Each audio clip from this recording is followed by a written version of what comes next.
Greetings and salutations from Vampira. And as you know, I'm standing Pandora the Eclectic. Like, I even posted a picture of myself on her channel. Her and I, she's not too happy about that. However, in fact, as a punishment for that one offense, my punishment for the rest of the year until October 31st of the coming year is to read the rest of the complete tales and poems of Edgar Allan Poe. Yes, I don't think Pandora has this idea of punishment, and,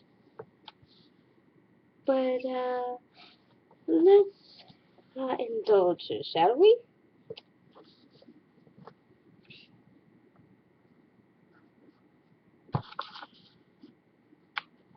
Let's start off with my favorite poem of all, The Raven.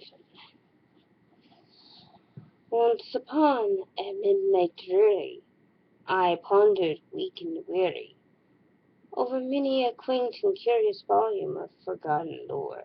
While I nodded, nearly napping, suddenly there came a tapping, as someone gently rapping at my chamber door.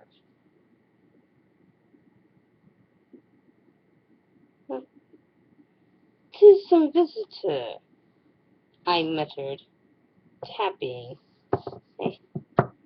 at my chamber door. Only this and nothing more. Distinctly I remember it was the bleak December, and each separate dying ember wrought its ghost upon the floor. Eagerly I wish the morrow. Vainly I had sought to borrow from my books secrets of sorrow,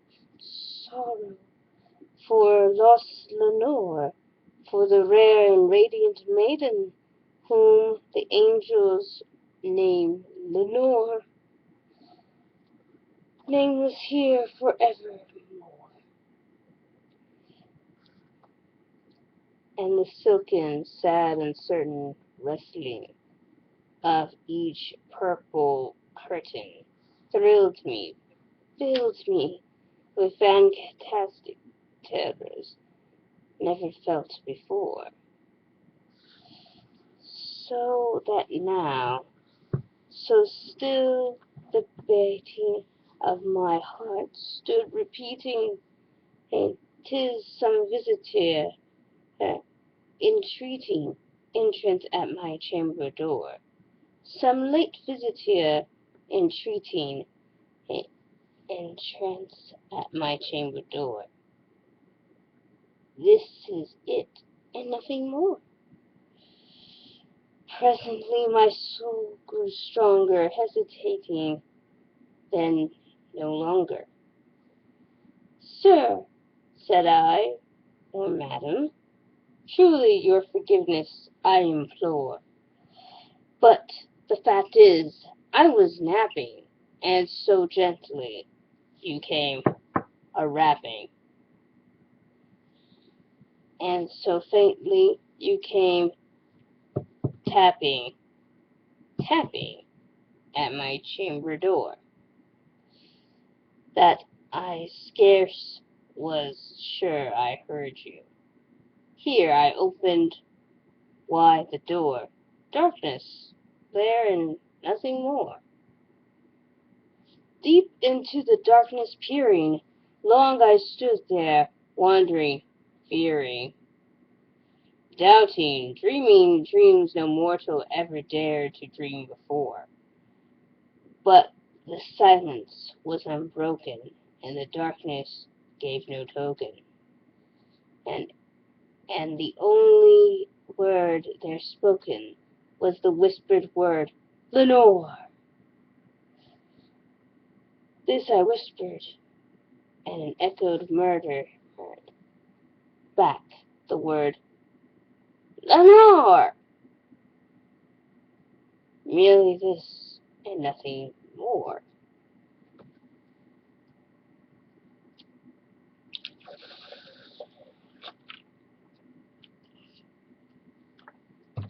Back into the chamber and turning, all my soul within me burning. And soon again I heard a tapping, somewhat louder than before. Surely, said I, surely that is something at my window lattice. Let me see, then, what chariot it is, and this mystery explore. Let my heart be still as moment, and this moment, this mystery explore. 'Tis the wind and nothing more. Open here I flung the shutter, when my heart gave a flit and flutter.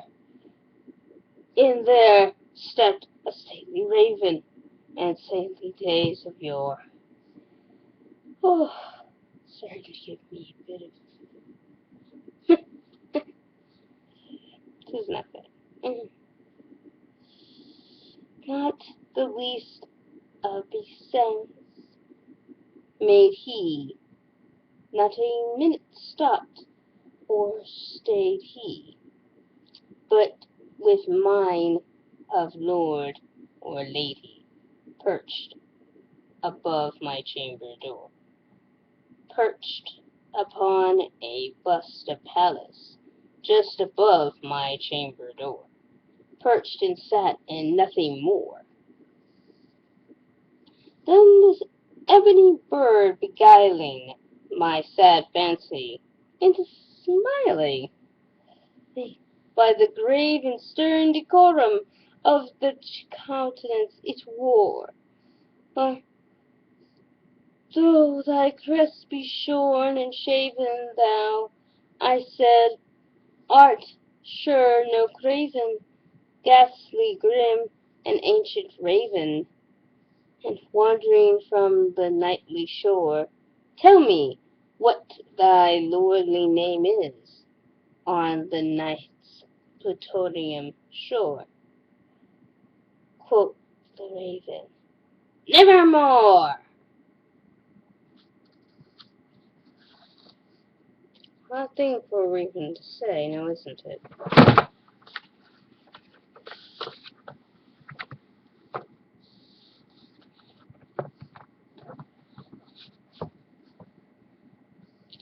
Much I marvelled this ungainly fowl to hear discourse so plainly, though its answer little meaning, little relevancy bore.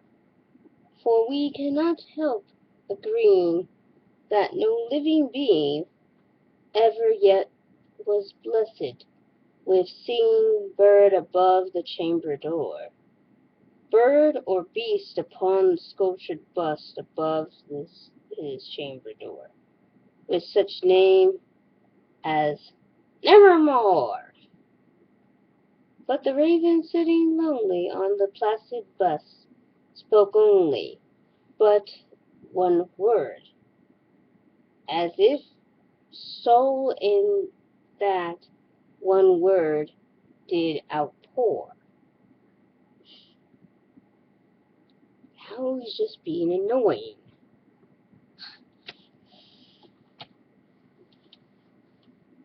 But oh well.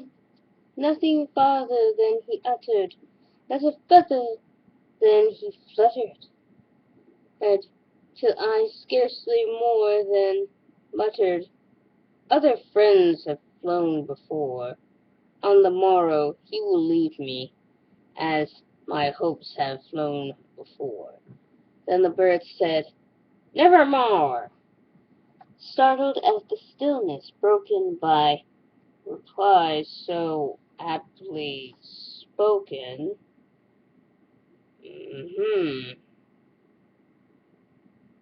Doubtless, I said, what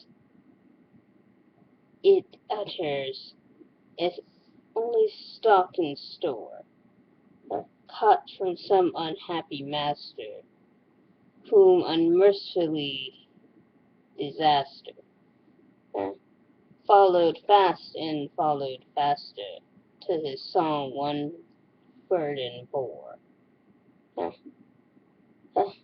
till the dirges of his hope the melancholy bore,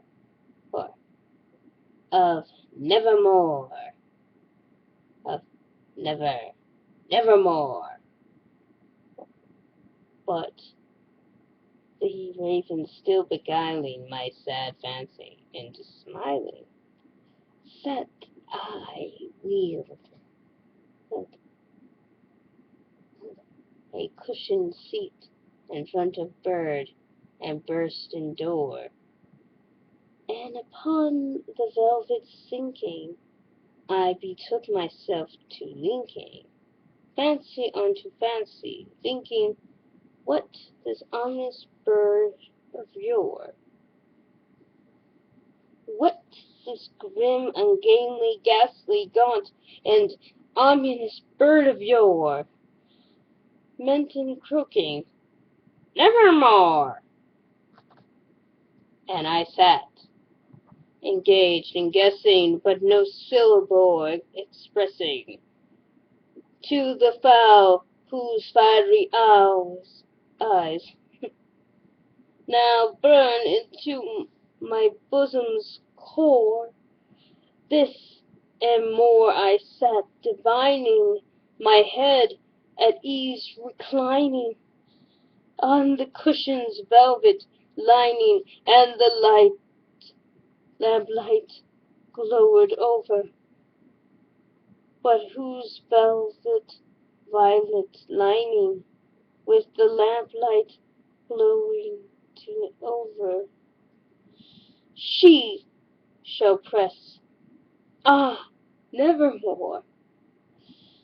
Then methought the air grew denser, perfumed from an unseen censer.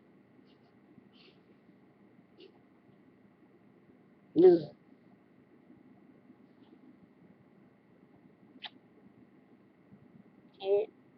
something. He thinks something stinks in Denmark. Anyways,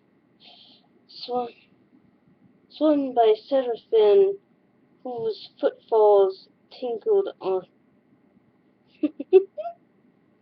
on the tapet floor.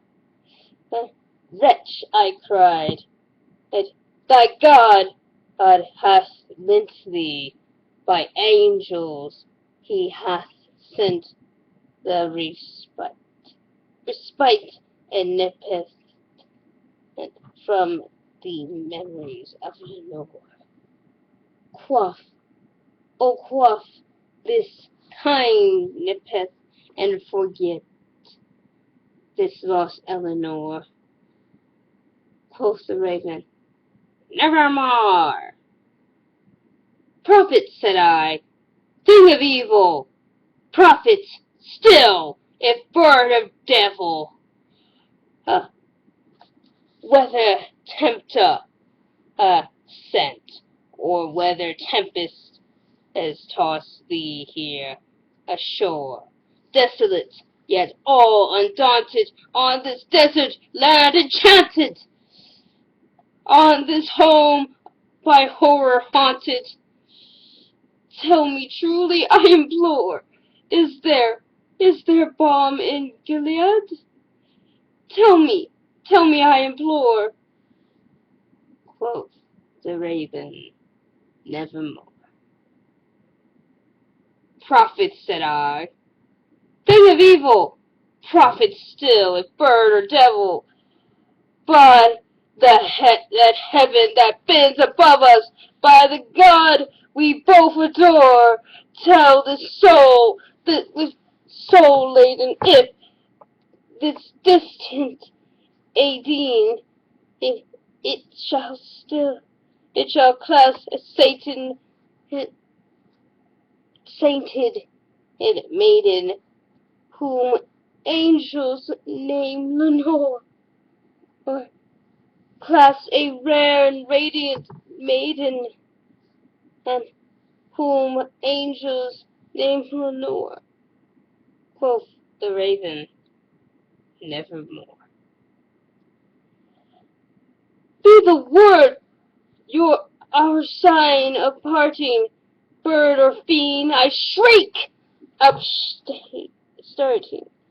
Get thee back into tempest and the night's Plutonian shore. Leave no black plume as a token that lie thy soul hath spoken. Leave my loneliness unbroken. The burst, quit the bust above my door. Take thy beak out of my heart, and take thy form from my door. Quoth the raven, nevermore. And the raven, never flitting, still is sitting, still is sitting on the pallid bust of Pallas, just above my chamber door. And his eyes have all seeming of demons that is dreaming, and the lamplight over him streaming throws his shadow on the floor, and my soul from out that shadow that lies floating on the floor shall be lifted nevermore.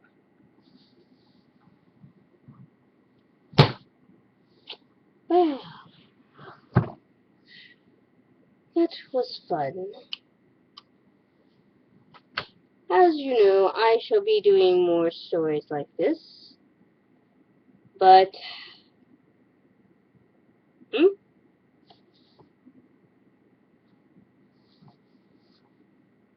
Ah, here is the rub.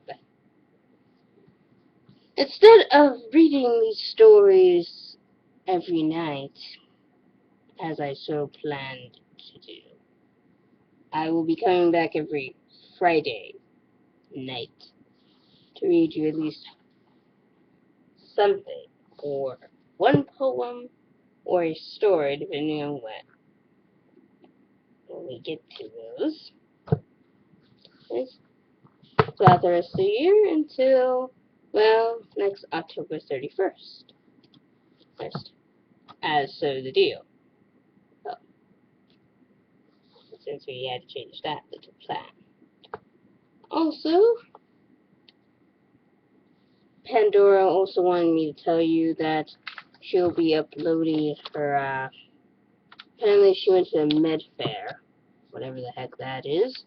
I don't go into anything else besides the word Poe. But yes, med fair. She has that hosted in her town. She plans on uploading that when I guess she gets the time. Okay?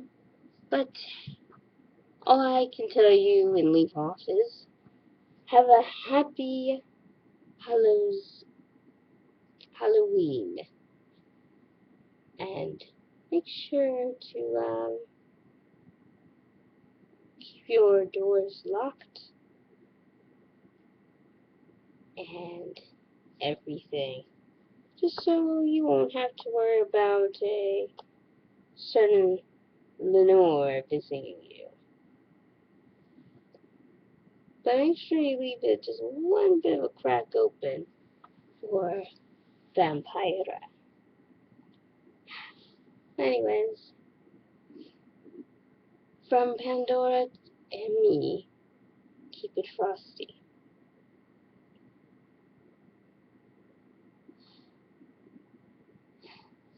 Goodbye.